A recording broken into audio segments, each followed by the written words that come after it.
എല്ലാവർക്കും നമസ്കാരം. ബഡ്ജറ്റ് സ്ലോവിൻ്റെ മറ്റൊരു വീഡിയോയിലേക്ക് ഏവർക്കും സ്വാഗതം. അപ്പോൾ ഞാനിപ്പോൾ ഉള്ളത് എല്ലാവരുടെയും ഇഷ്ടദേവൻ എന്ന് പറയുന്നത് കൃഷ്ണ ഭഗവാനായിരിക്കും. എന്നാൽ ഇഷ്ടദേവത അല്ലെങ്കിൽ ഏറ്റവും കൂടുതൽ പേരും ആഗ്രഹിക്കുന്നത് മഹാലക്ഷ്മിയുടെ കൃപാകടാക്ഷം എപ്പോഴും ഉണ്ടാവണം. അതുകൊണ്ട് എപ്പോഴും മഹാലക്ഷ്മിയെ ആരാധിക്കും. അങ്ങനെ ലോകത്തിലെ തന്നെ വളരെ പ്രസിദ്ധമായിട്ടുള്ള മഹാലക്ഷ്മി ക്ഷേത്രത്തിലാണ് ഞാനിപ്പോൾ ഉള്ളത്. ഇപ്പോൾ എല്ലാവർക്കും മനസ്സിലായി കാണും.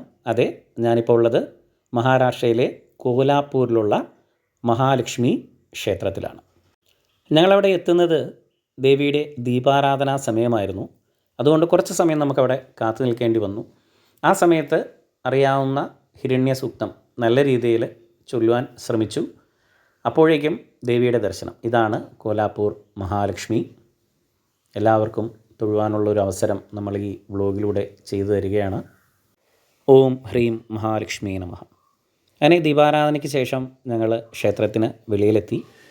ഞങ്ങളൊരു ഗ്രൂപ്പായിട്ട് എത്തിയെന്നറിഞ്ഞുകൊണ്ട് അവിടുത്തെ മുഖ്യ പൂജാരി ഞങ്ങൾക്കെല്ലാവർക്കും ഒരുമിച്ച് പ്രസാദം ഒരാളെ ഏൽപ്പിച്ചു എന്നുള്ളത് ഞങ്ങൾ ആവശ്യപ്പെടാതെ തന്നെ അദ്ദേഹം ചെയ്ത ഒരു പ്രവൃത്തിയാണ്.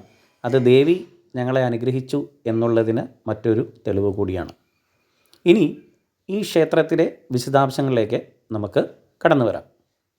മഹാരാഷ്ട്രയിലെ കോലാപ്പൂരിൽ പഞ്ചഗംഗ നദിക്കരയിൽ സ്ഥിതി ചെയ്യുന്ന ഹിന്ദുക്കളുടെ പ്രധാനപ്പെട്ട ഒരു ലക്ഷ്മി ക്ഷേത്രമാണ് ഈ കോലാപ്പൂർ മഹാലക്ഷ്മി ക്ഷേത്രം.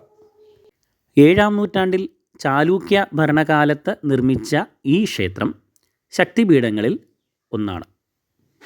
തിരുപ്പതി ദേവദർശനത്തിന് പോകുന്നവർ തീർച്ചയായും വരേണ്ട മറ്റൊരു ക്ഷേത്രം കൂടിയാണ് ഈ മഹാലക്ഷ്മി ക്ഷേത്രം.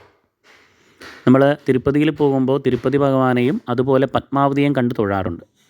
പത്മാവതിക്ക് ഉള്ള അല്ലെങ്കിൽ അതിനേക്കാൾ പ്രാധാന്യമുള്ള ഒരു ക്ഷേത്രമാണ് ഈ കോലാപ്പൂരിലെ മഹാലക്ഷ്മി ക്ഷേത്രം.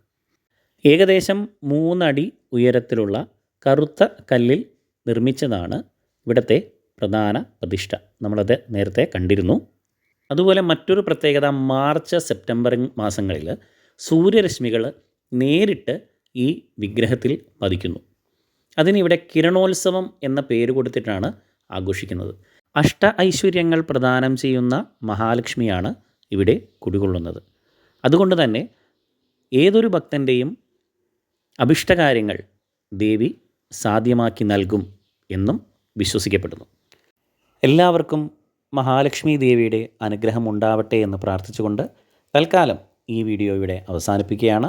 നമ്മുടെ മഹാരാഷ്ട്ര ട്രിപ്പ് കഴിഞ്ഞിട്ടില്ല, ഇനിയും വീഡിയോ വരുന്നുണ്ട്. എല്ലാവരും കാണണം കേട്ടോ.